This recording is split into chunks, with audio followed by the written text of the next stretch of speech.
Hello and welcome back to Rev Endurance Sports. And today we're going to talk about additional ways that pro cycling is different from other sports. But before we get going, I would really appreciate if you hit that subscribe button and hit that notification bell so that you know when I post another video.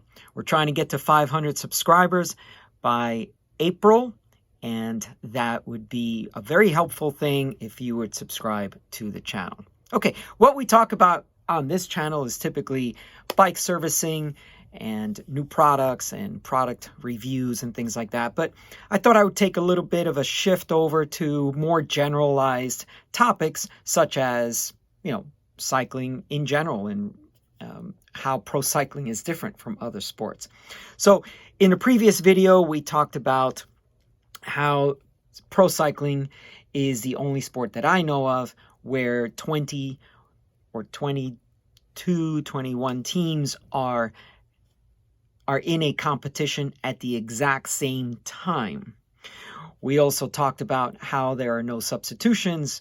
We also talked about how there are no timeouts. And we also talked about how the events are held outside, except for, of course, track racing.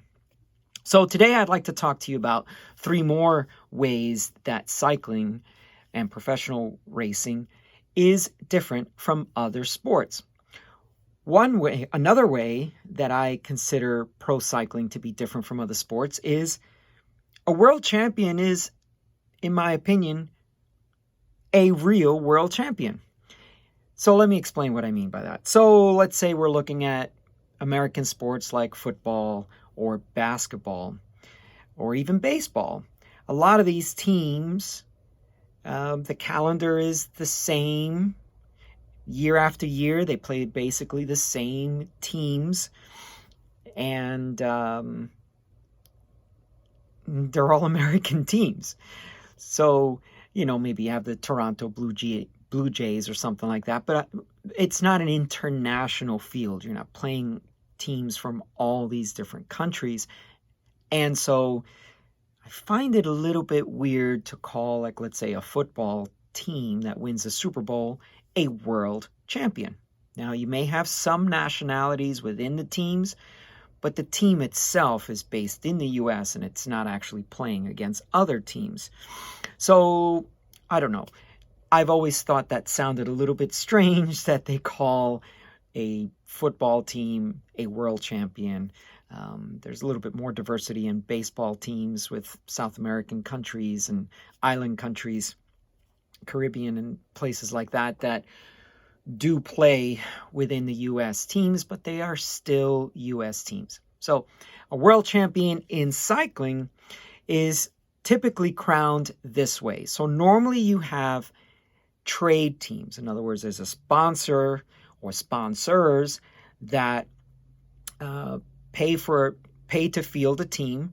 And so you may have 20 or 24 plus riders on this team, and they may be from different nationalities, but they ride for one team.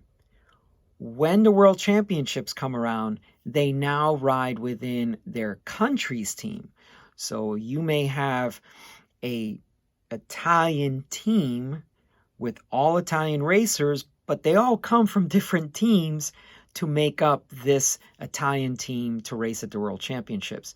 It's an interesting dynamic when you take arguably some that are stars within their own sponsored team, and now they have to race for their country and their flag.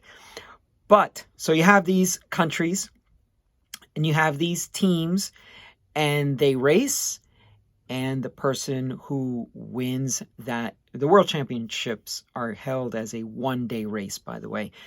And it's usually a really tough course, about 250 kilometers, so at least 150 miles or so.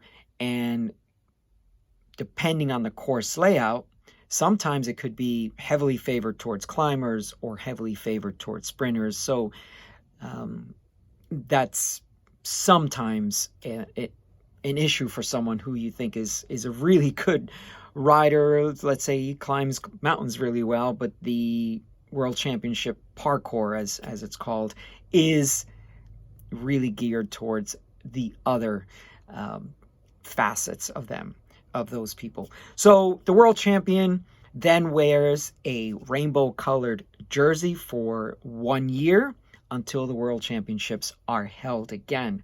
So it's a very big honor. And in cycling, it's kind of an interesting thing because instead of big trophies, which they do, you wear a jersey in your races for the calendar year, and it's really a cool thing because everyone knows you won the world championship the previous year, the previous edition of the race. Okay, excuse me. Another way pro cycling is different is the clock never stops. Now, we mentioned this earlier about no timeouts, but here's the other thing. Did you know that on climbing stages, you can be eliminated if you do not finish within a certain amount of time? So, yes, that's true. And this for a climbing 2 to 3 day period, because usually, let's say it's the Tour de France, which is the most familiar to folks that are not actually cycling fans. Usually they'll hit, let's say, the Alps for about 3 days and maybe the Pyrenees for about 3 days. And if you're a sprinter, this is a really, really dangerous time for you. So what ends up happening is the winning time, there's a percentage of that, and it's a really convoluted formula, which I don't really understand myself, but there's a winning time. And you, as a rider, have to finish within a percentage of the person who crossed the line first.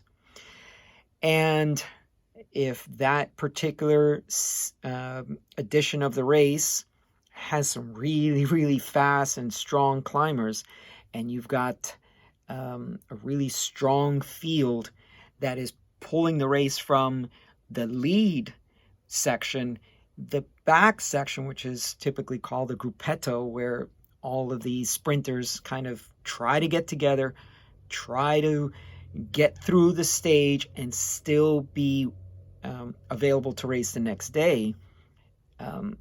This could be really, really a tough time for sprinters, or even someone who might be a good climber or might be a domestique or something that is probably experiencing a bad day. We've all had those.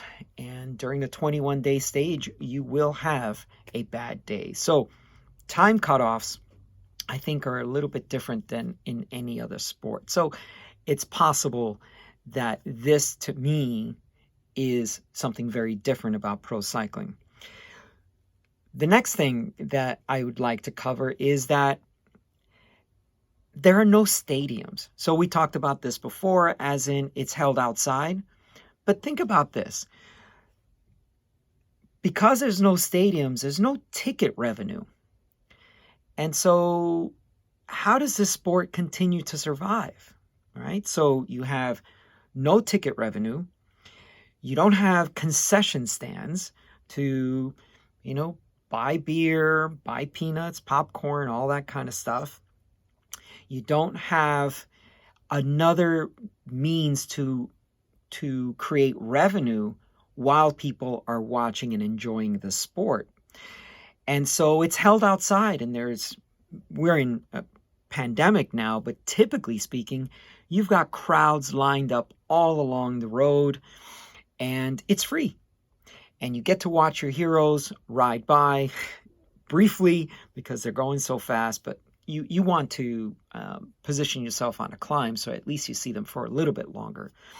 But no ticket revenues, no concessions, and believe it or not, there's a faux pas for people wearing cycling clothing from their favorite team. It's an old rule. It's probably not, should not be continued to be supported, but world championship jerseys and team jerseys, it's always seen as an inappropriate thing to do, because you're not part of that team. You were not the world champion, so you're just a guy in a club ride wearing that jersey, and sometimes it's frowned upon. But I don't know. I'm on the fence about that because you're actually supporting the team in one way. But the thing is, there's not like a licensing thing that I'm aware of. So, like, for example, if you buy a Pittsburgh Steelers jersey, which as a kid I always put that on my Christmas list. But, these types of jerseys and clothing, it doesn't feed back up to, like in this case, the NFL. So it's a sport that's sponsor driven. And so, some of these brands spend a lot of money to field a team. And how do they get their payback? So that's another way that I think cycling is really different. And we're going to talk about ways that maybe a sponsor is getting some of that money back through brand awareness in a different series of videos where I'm going to cover what is a breakaway and the benefits of it and things like that. So anyway, those are just 3 more quick reasons why I think professional cycling is different from other sports. I ask you to put a comment below, and I've probably missed something. And if you put a comment below, maybe I'll discuss that as well in a different video. So anyway, in the meantime, thank you so much for tuning in. I appreciate your support. And if you would please subscribe, like the channel, and also if you would click that notification bell. Thank you so much. We'll see you up the road.